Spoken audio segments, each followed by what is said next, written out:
नमस्कार दोस्तों। डेट है आज की 20 जून 2023 और स्वागत है आपका एटोएल डिस्कशन में। देखो, डिस्कशन स्टार्ट करें उससे पहले एक स्पेशल जानकारी है। वो एस्पायरेंट्स जिन्होंने इस बार प्री क्लियर किया, जिनको इस बार मेंस लिखना है, अगर देखो वो एस्पायरेंट्स मेंस की तैयारी में किसी भी प्रकार से कोई प्रॉब्लम फेस कर रहे हैं, वो आंसर राइटिंग कर रहे हैं लेकिन मार्क्स नहीं इंक्रीज हो रहे हैं, या फिर समझ ही नहीं आ रहा मेंस की तैयारी कैसे करें, आंसर राइटिंग में किसी भी प्रकार से मेंस की तैयारी में कोई दिक्कत उनको आ रही है ना, क्योंकि उनके पास समय कम है, उनके पास सिर्फ अभी 3 महीनों का समय है, तो वो ना डिस्क्रिप्शन बॉक्स में या फिर कमेंट बॉक्स में जो फॉर्म है ना, गूगल फॉर्म है, उसे ज़रूर फिल कीजिए। फिर से बोलता हूँ, ये गूगल फॉर्म उनके लिए है जिनको इस बार मेंस देना है, मेंस में दिक्कत आ रही है किसी भी प्रकार से, हर हाल में मेंस क्लियर करना है, और जिन्होंने अभी तक गूगल फॉर्म नहीं भरा है तो आपके लिए इन्फॉर्मेशन है, आप ये फॉर्म जरूर फिल कीजिए। अब डिस्कशन स्टार्ट करते हैं। आज देखो 3 इश्यूज हम डिस्कस करेंगे डिटेल से। सबसे पहले ड्रग सेफ्टी, दूसरे नंबर पे इंडिया की ग्रोथ स्टोरी, तीसरे नंबर पे रिफ्यूजीज। डिस्कशन स्टार्ट करें उससे पहले हार्म प्रिंसिपल है, एक जेएस मिल का प्रिंसिपल है। देखो, हार्म प्रिंसिपल का मतलब ये है कि इंडिविजुअल्स को ना पूरी फ्रीडम होनी चाहिए, वो कोई भी एक्शन कर सकते हैं अनटिल अनलेस इंडिविजुअल का जो एक्शन है वो दूसरों को नुकसान ना पहुंचाए। जैसे देखो, मेरे पास बोलने की आज़ादी है, हमारे देश में संविधान ने मुझे बोलने की आज़ादी दी है, लेकिन एक्सेप्शन भी है। मैं अपने फ्रीडम ऑफ स्पीच का अधिकार का यूज़ करके वायलेंस को नहीं इंसाइट कर सकता ना, हिंसा नहीं भड़का सकता। तो जब तक मैं कुछ ऐसा बोल रहा हूं जिससे दूसरों को नुकसान ना पहुंचे, तब तक मैं कुछ भी बोल सकता हूं। लेकिन मेरे बोलने से अगर दूसरे को नुकसान पहुंच रहा है तो फिर मैं वो नहीं बोल सकता। समझ गए? जैसे देखो, मेरी मर्जी है मैं अपनी हेल्थ का कैसे भी ख्याल रखूं। मैं अपने शरीर को नुकसान पहुंचाना चाहता हूं, मान लीजिए मैं दवाई नहीं लेना चाहता, तो मेरी मर्जी है। बट मेरे दवाई ना लेने की वजह से अगर दूसरों को नुकसान पहुंच रहा है ना, तो मैं गलत हूं, फिर सरकार कार्रवाई कर सकती है, सरकार आपके एक्शंस में इंटरफेयर कर सकती है। जैसे वैक्सीनेशन सरकार ने धक्के से करवाया, क्यों? क्योंकि आपके वैक्सीनेशन ना करवाने से ना दूसरों को नुकसान पहुंच रहा था। तो ये है हार्म प्रिंसिपल कि इंडिविजुअल्स को आजादी दो, वो कोई भी एक्शन कर सकता है अनटिल अनलेस उसके एक्शन से दूसरों को नुकसान ना पहुंचे। अगर दूसरों को नुकसान पहुंचेगा तो फिर सोसाइटी इंटरफेयर करेगी उस पर्सन के एक्शन में, सरकार इंटरफेयर करेगी और उस पर्सन को वो एक्शन लेने से रोकेगी जिससे दूसरों को नुकसान पहुंच रहा है। आज के डिस्कशन का पहला इंपोर्टेंट आर्टिकल ड्रग सेफ्टी से संबंधित है और आप जीएस पेपर 2 के इस टॉपिक से आर्टिकल को रिलेट कर सकते हैं। क्या कंटेस्ट है? श्रीलंका में ना 2 पेशेंट्स की जान चली गई और दोनों पेशेंट्स को ना एनेस्थेटिक ड्रग्स दी गई थी। एनेस्थेटिक ड्रग्स मतलब वो ड्रग्स जिनका काम होता है शरीर को सुन्न करना, ताकि कोई ऑपरेशन वगैरह, सर्जरी वगैरह करनी है तो की जा सके बिना दर्द के। जनरल एनेस्थेसिया मतलब पूरे शरीर को बेहोश कर दिया जाता है। लोकल एनेस्थेसिया मतलब जैसे शरीर के एक छोटे से हिस्से को सुन्न कर दिया जाता है, इनसेंसिटिव बना दिया जाता है, दर्द का असर नहीं होता। दिक्कत पता क्या है? 2 पेशेंट्स की डेथ हुई एनेस्थेटिक ड्रग्स की वजह से। वो ड्रग्स इंडिया में बनी थी, मेड इन इंडिया थी वो ड्रग्स। और देखो, पिछले महीने इंडिया में बनी आई ड्रॉप्स की वजह से श्रीलंका में 30 पेशेंट्स में आई इन्फेक्शन हो गया और 10 पेशेंट्स तो बिल्कुल ब्लाइंड हो गए, अंधे हो गए। और वो आई ड्रॉप्स भी इंडिया में बनी थी। चलो देखो, एनेस्थेटिक ड्रग्स का केस तो पहली बार सामने आया है, लेकिन इंडियन मेड आई ड्रॉप्स की वजह से इन्फेक्शंस हो रहा है आइज में, ब्लाइंडनेस आ रही है। ऐसी खबरें तो देखो कुछ महीने पहले भी आई थी यूएस में। यूएस में Atlanta based centre for disease control and prevention ने यह कहा था, इंडिया की किसी कंपनी ने जो आई ड्रॉप्स बनाई है ना, इसकी वजह से आइज में एक बहुत ही ज़्यादा ड्रग रेसिस्टेंट बैक्टीरिया एंटर कर रहा है। मतलब आई ड्रॉप्स में एक ऐसा बैक्टीरिया था जो बहुत ही ज़्यादा ड्रग रेसिस्टेंट था। ड्रग रेसिस्टेंट मतलब ऐसा बैक्टीरिया जिस पर ड्रग्स का कोई असर ही ना हो। नाम भी बताया इस बैक्टीरिया का, नाम है सुडोमोनास एरुगिनोसा।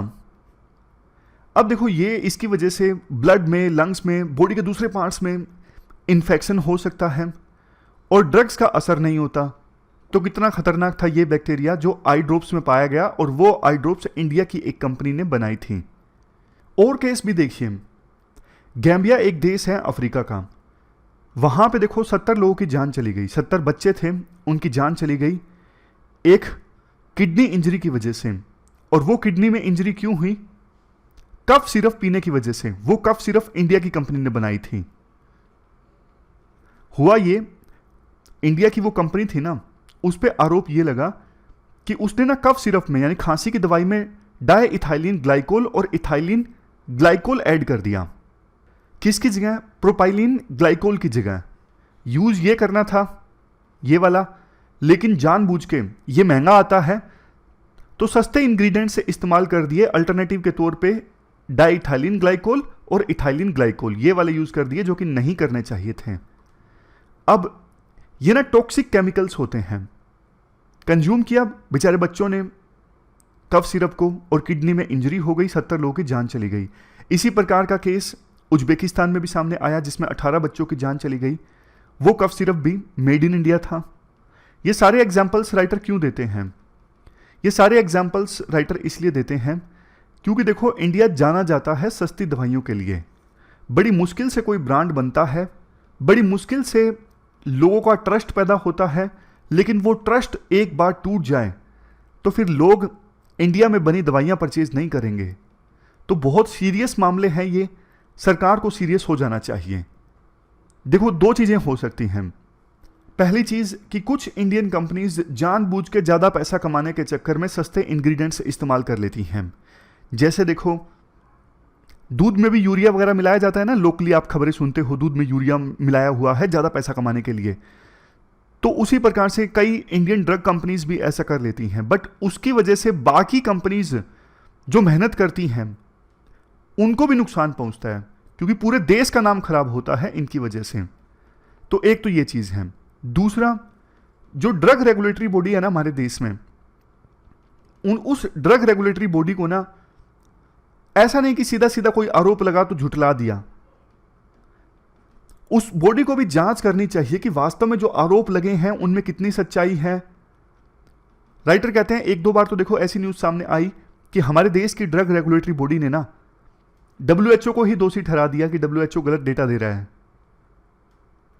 केस देखो और भी हैं, इस स्लाइड में भी मार्शल आइलैंड्स और माइक्रोनेशिया वाला केस है, लेकिन इतने सारे केस आपको याद रखने की आवश्यकता नहीं है। 3-4 केस हमने डिस्कस कर लिए, सही है। पॉइंट आपको पता लग गया ना कि इंडिया का जो नाम है ना ड्रग मैन्युफैक्चरिंग में, वो खराब हो रहा है। राइटर देखो ये बोलते हैं, जो इंडियन ड्रग रेगुलेटर का कंडक्ट है ना, व्यवहार है, वो सही नहीं है। उन्होंने तो कंपनी को क्लीन चिट दे दी थी अक्टूबर में। अब देखो, मैं यहां पे ना GS पेपर 2 और एथिक्स को आपस में इंटर रिलेट करना चाहता हूं। मैं आपके थॉट्स प्रोवोक करना चाहता हूं। कैसे? सरकार ने ना ऐसी सिचुएशन में मान लीजिए एक कमेटी बनाई है जिसको काम दिया गया है कि आप रिकमेंडेशन दो कि कैसे इस सिचुएशन को ठीक किया जाए जो इंडियन ड्रग्स का नाम खराब हो रहा है, और आप उस कमेटी के हेड हो, आपको रिकमेंडेशंस देनी है। तो आप बताइए क्या रिकमेंडेशंस दोगे? सबसे पहले देखो, आपके मन में ये आएगा कि जो ड्रग रेगुलेटरी बॉडी है ना इंडिया की, इसे स्ट्रोंग बनाओ। जो भी ड्रग्स बनती हैं, जहां पे ड्रग्स बनती हैं, ड्रग मैन्युफैक्चरिंग यूनिट्स, वहां पे ना रेगुलर इंस्पेक्शन होना चाहिए। रेगुलर इंस्पेक्शन जैसे ना वहां पे उनको डर होना चाहिए, कभी भी ऑफिशियल्स आ सकते हैं, जांच कर सकते हैं। ये डेटरेंस क्रिएट होना जरूरी है। अगर देखो आप साल 6 महीने में एक बार इंस्पेक्शन करोगे ड्रग मैन्युफैक्चरिंग यूनिट्स का, तो उनको ना डर नहीं रहेगा, डर खत्म हो जाएगा। तो रेगुलर इंस्पेक्शंस होनी चाहिए और ज़्यादा फ्रीक्वेंट इंस्पेक्शंस होनी चाहिए। दूसरा, आपके मन में ये आएगा कि डर पैदा करने के लिए ना पेनल्टी बड़ी लगाओ, कि सेफ्टी नॉर्म्स के साथ अगर कोई ड्रग मैन्युफैक्चरिंग यूनिट कॉम्प्रोमाइज कर रही है ना, कोई ड्रग मैन्युफैक्चरर है वो अगर सेफ्टी नॉर्म्स के साथ खिलवाड़ कर रहा है ना, तो इतनी स्ट्रिक्ट पनिशमेंट दो वो बाकियों के लिए एग्जाम्पल हो कि नहीं यार ऐसा काम तो करना ही नहीं है, ड्रग हमारा लाइसेंस कैंसिल हो जाएगा, बेइज्जती हो जाएगी, कोई हमारा ड्रग परचेज नहीं करेगा। इतना डर होना चाहिए। आप ये रिकमेंड करोगे। तीसरे नंबर पे बताइए और आप क्या करोगे?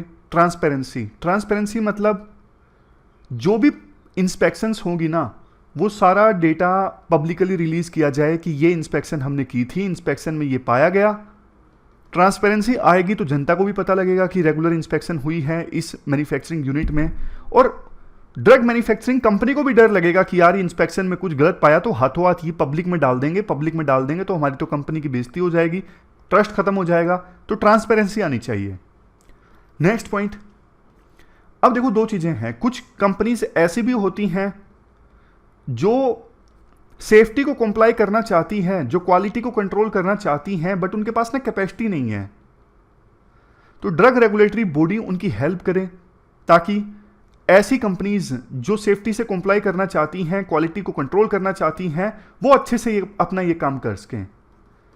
आप ये भी रेकमेंड करोगे कि देखो जो फार्मा बॉडी है ना, जैसे हर एक क्षेत्र में आपको पता ही होगा एसोसिएशन बन जाती है, जैसे ड्रग मैन्युफैक्चरिंग कंपनीज की भी एसोसिएशन है, फार्मा बॉडी है, उसके साथ भी सरकार एंगेज करे ताकि वो फार्मा बॉडी भी यानी एसोसिएशन जो है वो भी ये इंश्योर करे कि कोई भी ड्रग मैन्युफैक्चरिंग कंपनी ऐसा ना हो जो इंडिया का नाम खराब करवाए। तो दवाइयों की कंपनीज की जो एसोसिएशन है ना, वो भी सरकार को बताए अगर उन्हें पता लगता है कि ये जो कंपनी है वो अच्छे से काम नहीं कर रही है, क्वालिटी की धज्जियां उड़ा रही हैं, तो फिर सरकार उसके खिलाफ एक्शन ले। नेक्स्ट है कोलैबोरेशन विद इंटरनेशनल बॉडी। जो देखो जैसे ड्रग रेगुलेटरी जो बॉडीज हैं जो इंटरनेशनल लेवल पे काम करती हैं, उनके साथ भी इंडिया की ड्रग रेगुलेटरी अथॉरिटी काम कर सकती है ताकि बेस्ट प्रैक्टिसेस को सीखा जा सके। तो ये कुछ पॉइंट्स मैंने बताए, कुछ पॉइंट्स आप अपने कमेंट बॉक्स में बताइएगा नीचे कि क्या सरकार कर सकती है फिलहाल की सिचुएशन में ताकि इंडिया के ब्रांड को खराब होने से बचाया जा सके। इसके बाद नेक्स्ट आर्टिकल इंडिया की ग्रोथ स्टोरी से संबंधित है और आप जीएस पेपर सेकंड के इस टॉपिक से आर्टिकल को रिलेट कर सकते हो। देखो आज़ादी के बाद ना 63 ईयर्स इंडिया को लग गए $1 ट्रिलियन की जीडीपी बनने में। जीडीपी मतलब एक निश्चित टाइम फ्रेम में, फॉर एग्जांपल एक साल में जितने गुड्स एंड सर्विसेज इंडिया में प्रोड्यूस हुए उनकी वैल्यू का सम। तो 63 ईयर्स में इंडिया की जीडीपी हुई $1 ट्रिलियन। उसके बाद 7 साल में, अगले 7 साल में इंडिया की जीडीपी पहुंच गई $2 ट्रिलियन तक, और उसके बाद अगले 3 साल लगे एक और $1 ट्रिलियन ऐड करने में, यानी 3 साल बाद इंडिया की जीडीपी हो गई $3 ट्रिलियन। ये चीज़ देखो आप ऐसे में बढ़िया से यूज़ कर सकते हो।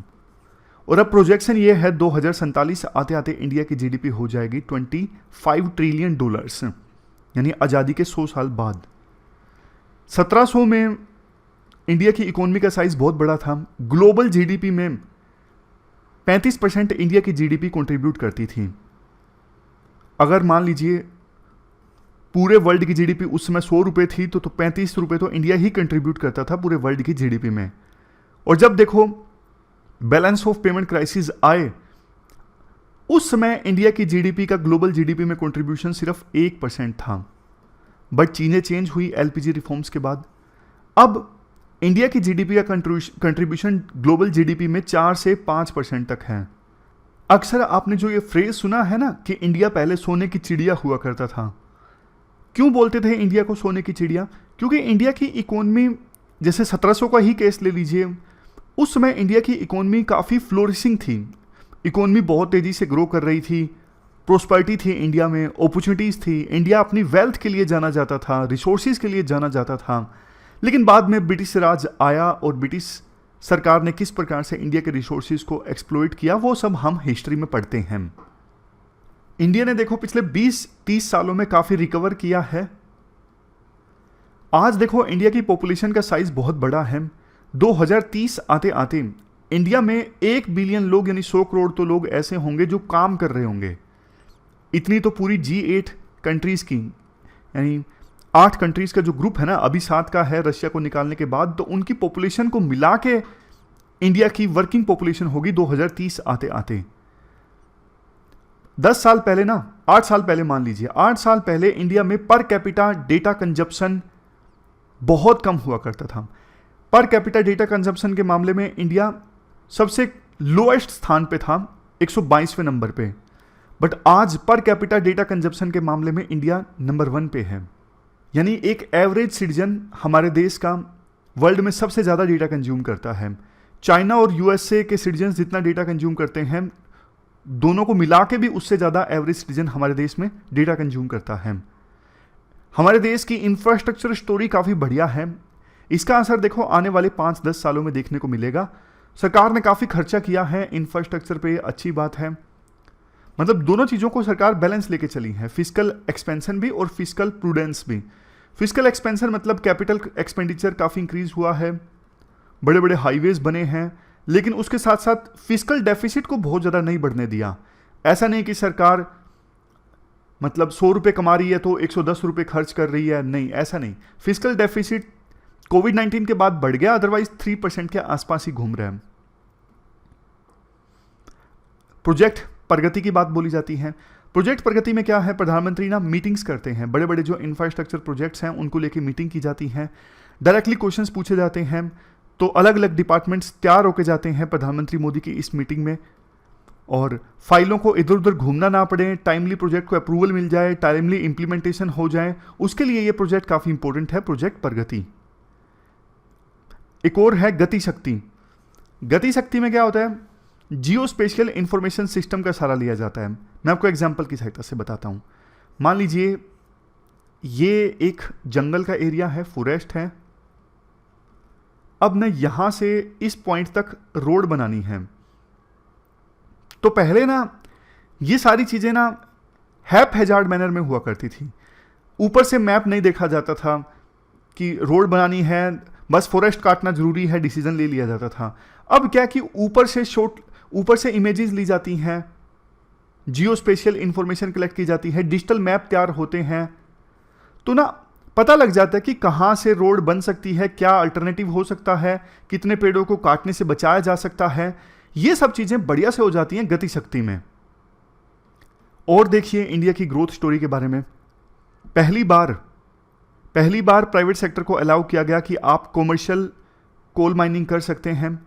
इसके बाद एनडीए स्टेट्स छोड़िए, मतलब बीजेपी रूल स्टेट्स छोड़िए, बल्कि उड़ीसा, वेस्ट बंगाल और छत्तीसगढ़ ने भी इसका काफ़ी फायदा उठाया। प्राइवेट सेक्टर को अप्रूवल दिया गया, रेवेन्यू सरकार के पास में आया। नेक्स्ट पॉइंट, 2010 से लेकर 17 के बीच में ऑयल को एक्सप्लोर करने का कोई नया कॉन्ट्रैक्ट सरकार ने नहीं दिया। बट देखो 2023 आते आते 5 लाख स्क्वायर किलोमीटर का जो एरिया है, इस पे ऑयल एक्सप्लोरेशन जल्द ही स्टार्ट हो जाएगा, यानी ऑयल को खोजने के लिए विभिन्न कंपनीज काम करने लगेंगी, क्योंकि सरकार ने अब कॉन्ट्रैक्ट दे दिया है। Next point, public financial management system यानी PFMS। इसमें क्या होता है, ये देखो सेंट्रलाइज्ड ट्रांजैक्शन सिस्टम है। पहले क्या हुआ करता था, मान लीजिए सेंट्रल गवर्नमेंट की कोई स्कीम है, सरकार को पैसा देना है बेनिफिशियरी को, तो ना पहले बीच में ना इंटरमीडिएटरी बहुत होते थे। वो राजीव गांधी की जो फेमस स्टेटमेंट है कि 100 रुपये में भेजता हूं, 4 रुपये पहुंचता है जनता के पास में, उस प्रोसेस को खत्म कर दिया इस PFMS ने। सेंट्रलाइज्ड ट्रांजैक्शन सिस्टम है ये, इससे ना विभिन्न बैंक भी जुड़े हुए हैं, और बैंकों में आपको पता है लोगों का खाता होता है, तो ना सरकार यहीं से डायरेक्टली बेनिफिशरीज के पास में सब्सिडी का पैसा भेज सकती है। तो इंटरमीडियरी जो पहले हुआ करते थे ना, बिचौलिए जो बीच में कमीशन खाए जाया करते थे, वो इंटरमीडियरी खत्म कर दिए सरकार ने। जबरदस्त है ये centralised transaction system, public financial management system. Directly beneficiaries के पास में पैसा पहुंच जाता है सब्सिडी का या फिर स्कीम का। ये देखो 1200 मिलियन बेनिफिशरीज जुड़े हुए हैं, 592 बैंक जुड़े हुए हैं। अब इसी के साथ में परिवहन सिस्टम का एग्जाम्पल दिया जाता है, जबरदस्त एग्जाम्पल है। पहले अलग अलग राज्यों में ना व्हीकल्स के रजिस्ट्रेशन का सिस्टम अलग हुआ करता था, लाइसेंस का सिस्टम अलग हुआ करता था, लेकिन अब परिवहन सिस्टम ने सब कुछ इंटीग्रेट कर दिया है। वन स्टॉप सिस्टम है हमारे देश में ट्रांसपोर्ट के लिए। रेवेन्यू इससे ज़्यादा कलेक्ट होता है सरकार को, विभिन्न स्टेट गवर्नमेंट्स को भी। तो ये सारे पॉइंट्स बताए जाते हैं राइटर के द्वारा। अब इसके बाद नेक्स्ट पॉइंट, रेमिटेंस का भी बात कही जाती है कि 100 बिलियन डॉलर्स जो है इंडियंस दूसरे देशों में काम कर रहे हैं, रेमिटेंस भेजते हैं, जो वर्ल्ड में सबसे ज़्यादा है। पहले इंडिया 195 देशों में सिर्फ एक हुआ करता था, आज इंडिया की बात सुनी जाती है ग्लोबल मंच पर। G8 G7 कंट्रीज़ का ग्रुप की मीटिंग होती है, उसमें इंडिया को इन्वाइट किया जाता है। लेकिन अभी देखो बहुत कुछ करना बाकी भी है। जैसे सारी सरकारी कामों में अभी भी डिजिटलाइजेशन का इस्तेमाल नहीं हो रहा है, एग्रीकल्चर रिफॉर्म्स नहीं आ पा रहे हैं, सप्लाई चेन कैपेसिटी, बहुत सारी चीज़ों के लिए इंडिया दूसरे देशों पर डिपेंडेंट है। मैन्युफैक्चरिंग कैटेगरी को बूस्ट नहीं मिल रहा है, अभी भी मैन्युफैक्चरिंग का जो कंट्रीब्यूशन है देश की जीडीपी में कम है, अभी भी 50% जनता जो है वो एग्रीकल्चर में काम करती है, ट्रेड डेफिसिट अभी भी ज़्यादा है, मतलब इंडिया एक्सपोर्ट कम करता है, इंपोर्ट ज़्यादा कर रहा है। तो देखो अनेकों ऐसे पॉइंट्स हैं जहाँ पे सुधार की गुंजाइश है, जैसे जुडिशियल रिफॉर्म्स की गति काफ़ी, स्पीड काफ़ी स्लो है। चाइना को छोड़ के कंपनीज दूसरी जगह सेटल डाउन होना चाहती हैं, बट अभी भी इंडिया में बिजनेस करना उतना आसान नहीं है। तो राइटर ये कहना चाहते हैं, देखो ये सब रिफॉर्म्स लाने के लिए ना इंडिया को यूएस की आवश्यकता है, यूएस को इंडिया की मार्केट चाहिए, इंडिया को यूएस का पैसा और टेक्नोलॉजी चाहिए। आज़ादी को 75 वर्ष पूरे हो गए, अभी इंडिया एम्बेसडर कार में नहीं स्टक रह सकता, इंडिया को आगे बढ़ना होगा। मतलब नॉन अलाइन मूवमेंट का राग जो इंडिया पहले अलापता था ना कि हमारी पॉलिसी नॉन अलाइनमेंट की है, वो सब छोड़ो भैया। जैसे इंडिया ने अभी रशिया से तेल परचेज किया, तो इंडिया को अब अपना फ़ायदा देखना होगा। अब इंडिया को एक ही समय में मल्टी अलाइनमेंट पे फोकस करना होगा कि जिस देश से फ़ायदा हो उस देश के साथ आप एंगेज करो। तो अभी प्रधानमंत्री मोदी की जो मीटिंग होगी ना यूएस के राष्ट्रपति के साथ, वो काफ़ी इंपॉर्टेंट होगी। स्टेट विजिट पे जा रहे हैं प्रधानमंत्री मोदी यूएसए के। बहुत कम लोगों को यूएसए, बहुत कम लीडर्स को यूएसए स्टेट विजिट पे इनवाइट करता है। हमारे देश के दूसरे प्रधानमंत्री हैं प्रधानमंत्री मोदी, जो यूएसए की स्टेट विजिट पर जा रहे हैं। यूएसए की दोनों पॉलिटिकल पार्टीज इंडिया के साथ बेहतर संबंधों को बनाने में इच्छुक है। तो इंडिया के पास ना जबरदस्त मौका है, इस मौके को इंडिया को भुनाना चाहिए। ये पूरा आर्टिकल हमने डिस्कस किया। इसके बाद नेक्स्ट आर्टिकल रिफ्यूजीज से संबंधित है। आप जीएस पेपर सेकंड के इस टॉपिक से आर्टिकल को रिलेट कर सकते हो। आज यानी 20 जून को वर्ल्ड रिफ्यूजी डे है, तो उसी मौके पे ये आर्टिकल आया है। राइटर कहते हैं आज के समय में देखो 103 मिलियन इंडिविजुअल्स ऐसे हैं जिनको मजबूरी में अपना घर बार, अपना देश छोड़ के दूसरे देश में शरण लेनी पड़ी। और उन रिफ्यूजीज़ में उनमें से बहुत सारे ऐसे हैं जिनमें ज़बरदस्त रिजिलियंस हैं। विपरीत परिस्थितियों के बावजूद उन्होंने अपने पोटेंशियल को अचीव किया और नए देश जिसमें वो गए वहाँ की इकोनॉमी में, वहाँ की सोसाइटी में उन्होंने बहुत कंट्रीब्यूट किया। तो आज ये हमारी कोलेक्टिव रिस्पॉन्सिबिलिटी है एज ए ग्लोबल सिटीजन कि हम उन रिफ्यूजीज़ के प्रति एम्पैथी शो करें। एकजुटता होनी चाहिए। पूरे वर्ल्ड में अगर कोई ह्यूमन बीइंग मुसीबत में है तो उसकी हेल्प करना ज़रूरी है। तो ये सारी बातें राइटर के द्वारा बोली जाती हैं। देखो रिफ्यूजीज़ का पूरा जो इशू है ना उसको हम डिस्कस कर लेते हैं। रिफ्यूजी होते कौन हैं, इंडिया में रिफ्यूजीज़ को लेके क्या लॉ, क्या पॉलिसी है, डिटेल से हम इस इशू को डिस्कस कर लेते हैं। रिफ्यूजी टर्म का मतलब क्या होता है? देखो रिफ्यूजी वो पर्सन होता है जो अपने देश से बाहर, जहाँ पे उसका हैबिचुअल रेजिडेंस है, वहाँ से अलग किसी दूसरे देश में, फॉर एग्जांपल म्यांमार का कोई नागरिक है, वो इंडिया में आ गया है, वापस म्यांमार नहीं जाना चाहता वो, क्योंकि उसको डर है या तो वहाँ की सरकार उसे प्रोटेक्ट नहीं करेगी या फिर वहाँ पे उसका परसिक्यूशन हो सकता है कुछ कारणों की वजह से, इसलिए कि वो पर्टिकुलर रेस का है, इसलिए कि वो पर्टिकुलर धर्म का है, पर्टिकुलर नेशनैलिटी का है, या फिर उसका संबंध किसी सोशल ग्रुप से है। सिर्फ इस वजह से उसका परसिक्यूशन हो सकता है उसके पेरेंट कंट्री में जहाँ का वो है। परसिक्यूशन मतलब उस पर अत्याचार हो सकता है, जुल्म हो सकता है, तो वो पर्सन रिफ्यूजी है। समझ गए ना? कोई पर्सन म्यांमार का है लेकिन वो इंडिया में आ गया है, वापस म्यांमार नहीं जाना चाहता है और वहाँ की गवर्नमेंट का प्रोटेक्शन नहीं अवेल करना चाहता है, क्योंकि उसको लगता है म्यांमार की गवर्नमेंट उसे प्रोटेक्ट नहीं करेगी और म्यांमार वापस जाने पर उस पर अत्याचार हो सकता है, सिर्फ इसलिए कि वो किसी रेस, किसी धर्म, किसी सोशल ग्रुप से संबंध रखता है, तो वो पर्सन है रिफ्यूजी। इसके बाद देखो एक प्रिंसिपल के बारे में हम जानते हैं जिसका नाम है प्रिंसिपल ऑफ रिफॉल्वमेंट। इस प्रिंसिपल में क्या होता है, मान लीजिए इंडिया में रिफ्यूजीज आए हैं, तो इंडिया उन रिफ्यूजीज को वापस उनके देश नहीं भेजेगा अगर वहां पे उनके परसिक्यूशन का डर है। फॉर एग्जाम्पल, अगर देखो रोहिंग्याज भाग कर इंडिया में आए हैं और रोहिंग्याज वापस म्यांमार में जाना नहीं चाहते क्योंकि उनको डर लगता है वहाँ पे अब मिलिट्री कू हो चुका है और अगर वो वापस जाते हैं तो उन पे अत्याचार हो सकता है, तो इस प्रिंसिपल का पालन करते हुए इंडिया उनको वापस नहीं भेज सकता। अगर इंडिया उनको वापस भेजता है म्यांमार में जहाँ उनके परसिक्यूशन का डर है, तो मतलब ये प्रिंसिपल ऑफ रिफॉल्वमेंट का उल्लंघन है। तो ये हमने बात की प्रिंसिपल ऑफ रिफॉल्वमेंट की। कुछ और बातें डिस्कस कर लेते हैं। रिफ्यूजीज को प्रोटेक्ट करने के लिए 1951 में एक कन्वेंशन आई थी, यूएन रिफ्यूजी कन्वेंशन। देखो, जब 1951 में ये कन्वेंशन आई थी तो ये कन्वेंशन सिर्फ 1951 से पहले की घटनाओं के लिए थी, और वो भी सिर्फ यूरोपियंस के लिए। मतलब 1951 से पहले कुछ वायलेंस हुआ है, किसी देश में कुछ गलत घटित हुआ है और यूरोपियन लोग उससे पीड़ित हुए हैं, वो किसी दूसरे देश में जाते हैं तो फिर वापस उनको उनके होम कंट्री में नहीं भेजा जाएगा जहां पे उनके प्रोसिक्यूशन का डर है।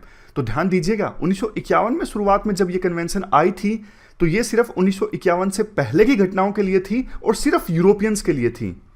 लेकिन 1967 में एक प्रोटोकॉल आता है इस कन्वेंशन से संबंधित, और 1967 के प्रोटोकॉल ने रिस्ट्रिक्शंस हटा दी। पहले ये कन्वेंशन सिर्फ यूरोपियंस के लिए थी, अब सबके लिए हो गई। दूसरा, पहले सिर्फ ये 1951 से पहले की घटनाओं के लिए थी, लेकिन ये जो टाइम वाली कंडीशन थी ये भी हटा दी गई 1967 के प्रोटोकॉल में। सिंपल भाषा में बात करें, इस 1967 के प्रोटोकॉल ने 1951 की यूएन रिफ्यूजी कन्वेंशन को कॉम्प्रिहेंसिव बना दिया, रिस्ट्रिक्शंस हट गई।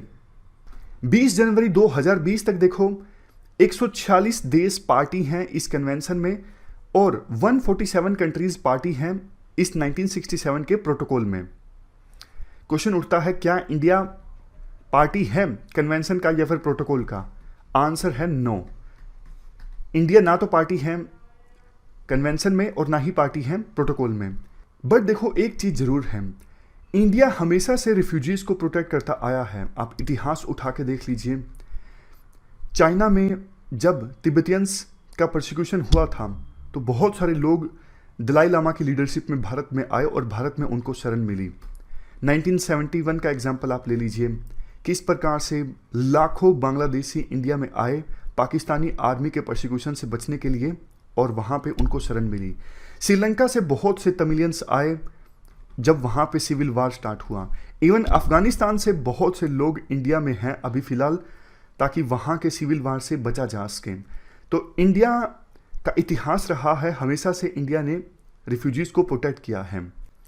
एक छोटी सी इंफॉर्मेशन अगर प्रीलिम में क्वेश्चन पूछ लिया जाता है, मेडागास्कर, सेंट किट्स और नेविस ये वो देश हैं जो सिर्फ 1951 की कन्वेंशन में पार्टी हैं, प्रोटोकॉल में नहीं है। और कुछ देश जैसे केप वर्डे, यूएस, वेनेजुला ये सिर्फ 1967 के प्रोटोकॉल में पार्टी हैं लेकिन कन्वेंशन में पार्टी नहीं है। इस कन्वेंशन में देखो वैसे ये भी बताया है कि रिफ्यूजीज कौन नहीं हैं, जैसे वो लोग जिन्होंने वार क्राइम्स को कमिट किया है। ऐसा नहीं कि युद्ध चल रहा था, आपने वार क्राइम्स को कमिट किया और बाद में आप दूसरे देश में चले गए डर के मारे और बोलो कि वहाँ पे जाऊँगा तो वापस प्रोसिक्यूशन मेरा हो सकता है। भैया, आपने क्राइम किया है, भाग के आप दूसरे देश में आए हो तो आप रिफ्यूजी नहीं हो, आप वार क्रिमिनल हो। ये जो कन्वेंशन है यूएन रिफ्यूजी कन्वेंशन, ये देखो 1948 के universal declaration of human rights के आर्टिकल 14 पर बिल्ड की गई है। आर्टिकल 14 में रिकॉग्नाइज किया गया है उन पर्सन्स के राइट्स को जिनका अपने देश में प्रोसिक्यूशन हो सकता है, वो दूसरे देश में जाके असाइलम मांग सकते हैं। तो ये तो हमने बात की बेसिक स्कीम। अब इससे पहले कि हम आगे डिस्कस करना स्टार्ट करें, एक क्वेश्चन मैं आपसे पूछना चाहता हूं। रिफ्यूजी, असाइलम सीकर और माइग्रेंट, तीनों के बीच में क्या डिफरेंस है? देखो, रिफ्यूजी के बारे में तो डिटेल में हमने डिस्कस कर लिया। असाइलम सीकर कौन है ये बताइए। मान लीजिए कोई पर्सन है, म्यांमार से भागकर इंडिया में आ गया है क्योंकि उसकी जान को खतरा था, रोहिंग्या है, लेकिन इंडिया में वो आ गया है। ये कौन तय करेगा कि वो रिफ्यूजी है या फिर नहीं है?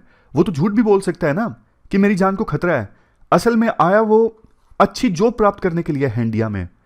तो वो भागकर इंडिया में आ गया है, बोल रहा है मैं रिफ्यूजी हूं, लेकिन जब तक यूएनएचसीआर यानी UN high commission for refugees या फिर गवर्नमेंट उस पर्सन के क्लेम को वेरीफाई नहीं कर लेती हैं कि वास्तव में वो रिफ्यूजी है या फिर नहीं है, मतलब वास्तव में म्यांमार से वो इसलिए भाग के आया है कि उसकी जान को वहां पे खतरा है या फिर वो वैसे ही भागकर इंडिया में आ गया है, तो जब तक उसके क्लेम को वेरीफाई नहीं किया जाता है ना कि वास्तव में वो रिफ्यूजी है या फिर नहीं है, तब तक है वो असाइलम सीकर।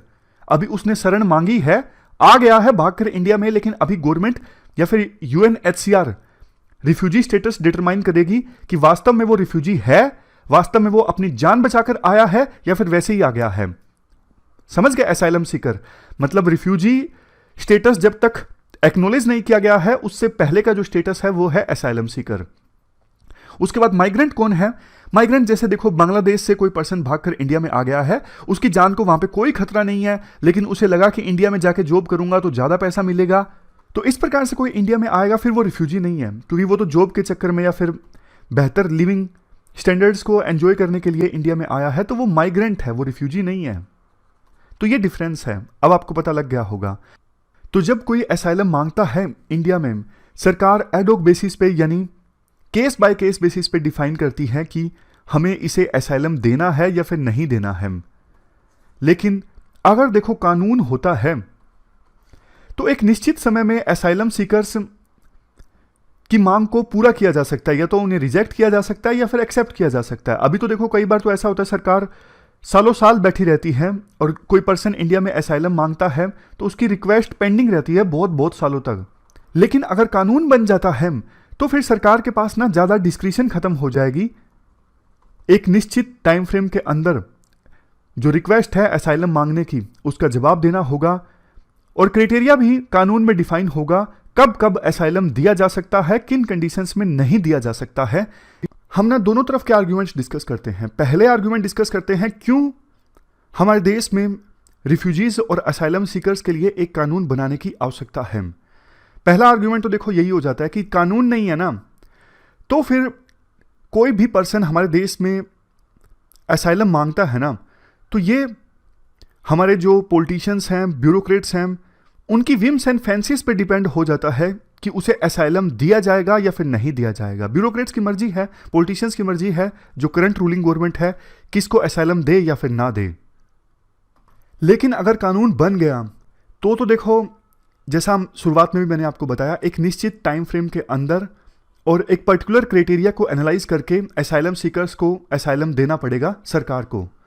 डिस्क्रिशन बहुत कम हो जाएगा। नेक्स्ट आर्ग्यूमेंट ये है कानून बनाने के पीछे, हमारा देखो पास्ट रिकॉर्ड बहुत अच्छा रहा है। हमने अलग अलग कम्युनिटीज़ के लोगों को असाइलम दिया है हमारे देश में, चाहे वो जूइश लोग हों, रोमन्स हों, श्रीलंकन तमिल्स हों, नेपाली हों, अफगान हों, रोहिंग्या हों, तिब्बतियंस हों, बांग्लादेशी हों, इन सबको हमने पास्ट में असाइलम दिया है। तो फिर अब हम हमारे कदम क्यों पीछे खींच रहे हैं?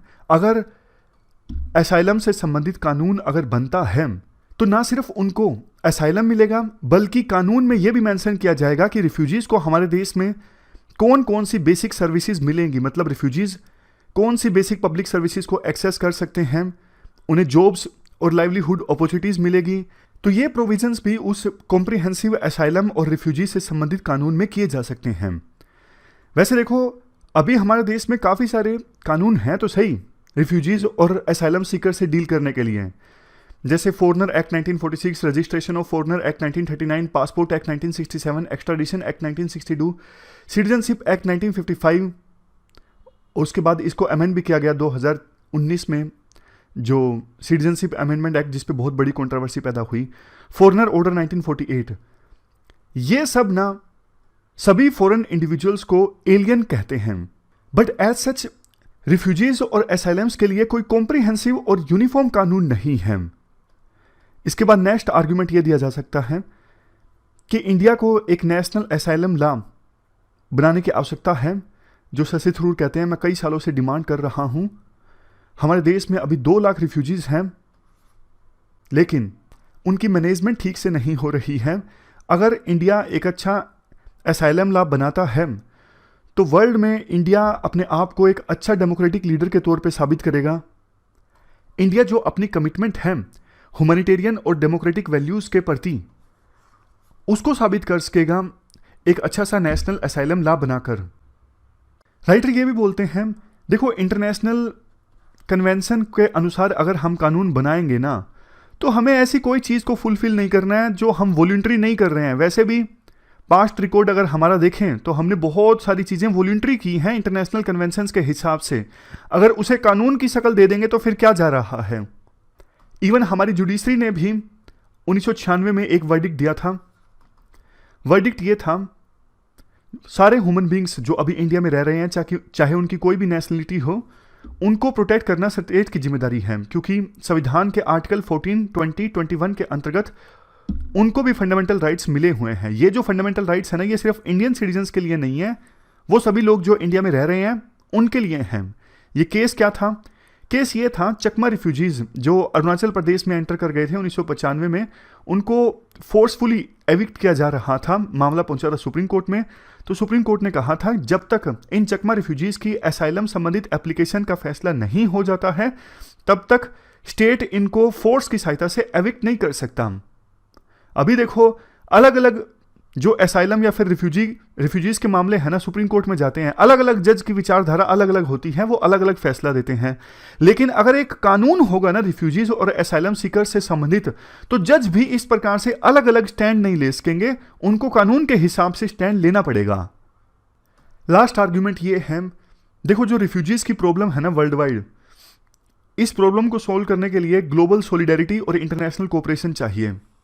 तो इंडिया लीड ले सकता है इस मामले में, असाइलम से संबंधित कानून बनाकर। ऐसा अगर इंडिया करता है तो डेमोक्रेसी के जो हाईएस्ट स्टैंडर्ड्स हैं इंडिया के, उन्हें इंडिया प्रूव कर सकेगा। अब देखो खिलाफ में आर्गुमेंट्स डिस्कस करते हैं। ये सारे जो आर्गुमेंट्स हैं हमने पक्ष में डिस्कस किए। पहली बात, अगर देखो इंडिया कानून बना देता है तो इंडिया के पास डिसाइड करने की जो विंडो है ना, अपने नेशनल इंटरेस्ट में, कई बार देखो किसी रिफ्यूजी को असाइलम देना पड़ता है, किसी को नहीं देना पड़ता है। मान लीजिए किसी को दे दिया तो वो देश हमसे नाराज हो जाए, बहुत ज़्यादा टेंशन्स हो जाएं दोनों देशों के रिश्तों में, तो बहुत सारी चीज़ें देखनी पड़ती हैं असाइलम देने से पहले। अगर कानून बन गया तो फिर सरकार के हाथ बंद जाएंगे, सरकार फिर नेशनल इंटरेस्ट में फैसला नहीं ले सकेगी।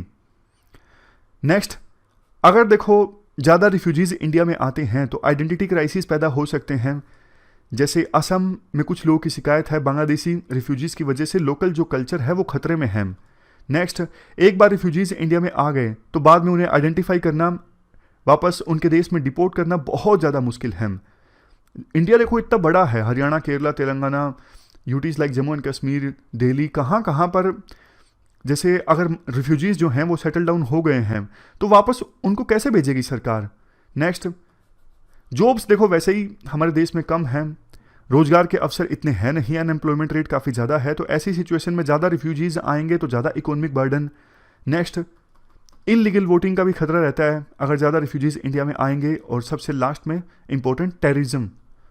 अब देखो रिफ्यूजीज कुछ इंडिया में आते हैं, पता नहीं लगता ना कौन गलत इरादे से आया है, तो वो रिफ्यूजी की आड़ में यहाँ पे आके नेशनल इंटरेस्ट के खिलाफ जाके काम कर सकता है, तो ये भी खतरा रहता है। तो ये हमने रिफ्यूजीज पर कानून बनना चाहिए नहीं बनना चाहिए, दोनों तरफ के आर्गुमेंट्स को डिस्कस किया। चलते हैं आगे। इसके बाद देखो न्यूज़पेपर में साइंस एंड टेक से संबंधित एक अच्छी न्यूज़ है, वो हम डिस्कस करते हैं। आज एथिक्स से संबंधित ज़्यादा न्यूज़ नहीं है। बीटलज्यूज क्या है? बीटलज्यूज देखो एक स्टार है, ये ओरियन कॉन्स्टेलेशन का स्टार है। कॉन्स्टेलेशन का मतलब क्या होता है? कॉन्स्टेलेशन का मतलब होता है ग्रुप ऑफ स्टार्स जो एक पैटर्न में दिखाई देते हैं। तो ये ओरियन कॉन्स्टेलेशन है। कॉन्स्टेलेशन मतलब ग्रुप ऑफ स्टार्स हैं जो एक पर्टिकुलर पैटर्न में दिखाई देते हैं। अगर हम आसमान में यानी स्काई में देखें तो इस पैटर्न का पार्ट है बीटलज्यूज। इस स्टार की हम बात कर रहे हैं। ये ग्रुप ऑफ स्टार्स जो है ना, यानी ये पूरा जो पैटर्न है ना, इसका नाम है ओरियन, और ओरियन का पार्ट है बीटलज्यूज जिसकी अभी हम बात कर रहे हैं। इसको लेके ना साइंटिस्ट काफ़ी समय से ना अनुमान लगा रहे हैं कि ना जल्द ही सुपरनोवा एक्सप्लोजन हो सकता है। सुपरनोवा एक्सप्लोजन मतलब ये जो स्टार है ना एक्सप्लोड कर जाएगा, क्योंकि ये मर रहा है धीरे धीरे, इसमें ना फ्यूल खत्म हो गया है, इसलिए काफ़ी समय से लाइट जो है डिम हो गई है इस स्टार की। जैसे सन एक स्टार है ना, उसी प्रकार से बीटलज्यूज भी स्टार है, बस इस स्टार की लाइट डिम हो रही है यानी फ्यूल खत्म हो रहा है, और फ्यूल धीरे धीरे खत्म होता जाएगा, मरने की ओर अग्रसर होगा ये स्टार। और मरने से पहले जब लाइफ साइकिल खत्म होता है ना, तो एक ज़बरदस्त एक्सप्लोजन होता है जिसे सुपरनोवा एक्सप्लोजन कहते हैं।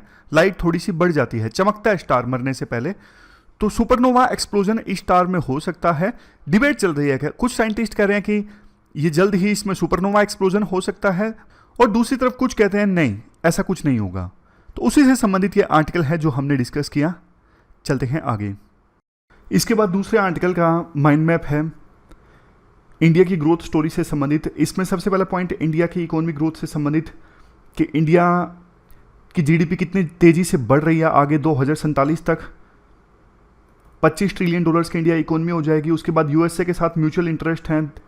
यूएसए को मार्केट चाहिए, इंडिया को यूएसए का पैसा और टेक्नोलॉजी चाहिए। डेमोग्राफिक डिविडेंड एडवांटेज है इंडिया के पास। 100 बिलियन वर्किंग पॉपुलेशन होगी इंडिया की 2030 आते आते, जो G8 कंट्रीज़ की कंबाइंड पॉपुलेशन है। ग्रीन फ्रेंडली इंफ्रास्ट्रक्चर डेवलपमेंट के बारे में डिस्कस किया। स्ट्रीमलाइट डिसीजन मेकिंग, वो प्रगति पोर्टल के बारे में हमने डिस्कस किया। इसमें एक दिक्कत ये है ना, काफ़ी छोटा हो गया ये माइंड मैप जो है ना, बहुत छोटा छोटा हो गया, दिखने में आपको दिक्कत आएगी शायद। इसका कोई और सॉल्यूशन फाइंड आउट करना पड़ेगा। रिफॉर्म्स प्रमोटिंग ट्रांसपेरेंसी, गति शक्ति वाला एग्जाम्पल डिस्कस किया था। और जो सेंट्रलाइज्ड डेटा ट्रांजैक्शन सिस्टम है कि इंटरमीडियरी खत्म हो गए, पब्लिक फाइनेंस मैनेजमेंट सिस्टम अच्छा है। परिवहन के बारे में डिस्कस किया कि ट्रांसपोर्ट इंटीग्रेट हो चुका है, लाइसेंस मिलना एक ही सिस्टम से मिलता है लाइसेंस, और ट्रांसपोर्ट का व्हीकल का रजिस्ट्रेशन भी एक ही सिस्टम से होता है। ग्लोबल स्टैंडिंग हमारी अच्छी हुई है, रेपुटेशन इंडिया की बड़ी है। चैलेंजेस भी काफ़ी ज़्यादा हैं, सप्लाई चेन कैपेसिटी इंक्रीज करने की आवश्यकता है, मैन्युफैक्चरिंग ग्रोथ बूस्ट करने की आवश्यकता है, judicial reforms, agriculture reforms, digitalisation, ये सब करने की आवश्यकता है। सबसे लास्ट में इंडिया यूएसए के साथ में बायलैटरल रिलेशंस मजबूत करें। अब सबसे लास्ट में ये क्वेश्चंस आपको अटेम्प्ट करने हैं, हिंदी इंग्लिश दोनों में है। बहुत से लोगों ने बोला था कि हिंदी में भी क्वेश्चन दे दीजिए, तो ये क्वेश्चंस अब हिंदी में भी हैं। Thank you very much for discussion.